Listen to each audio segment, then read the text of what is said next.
Hello friend, नमस्कार। तो love you भाई लोग। तो कैसे हैं? तो आप लोग को फिर से एक बार हमारे यूट्यूब चैनल OMP भोजपुरी में आप लोग का स्वागत है।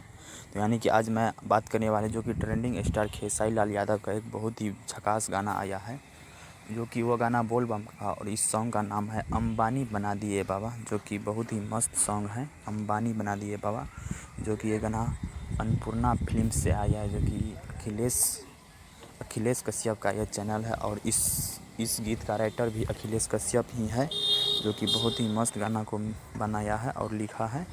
और म्यूजिक डायरेक्टर आर्यन शर्मा है, और शिल्पी राज है साथ में, और ट्रेंडिंग स्टार खेसारी लाल यादव।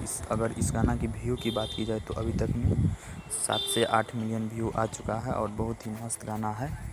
अंबानी बना दिए बाबा, अन्नपूर्णा फिल्म से गाना आया है, बहुत ही मस्त गाना है। तो जो भाई लोग मेरे चैनल पर हैं तो प्लीज़ इस चैनल को दबा के लाइक कर दीजिए और सब्सक्राइबर कीजिए, ताकि आप लोग को आगे से वीडियो आते रहे कन्फर्म। और ये गाना अभी ट्रेंडिंग में चल रहा है, बोल बम का फर्स्ट गाना खेसारी लाल यादव का ये गाना ट्रेंडिंग में आया है।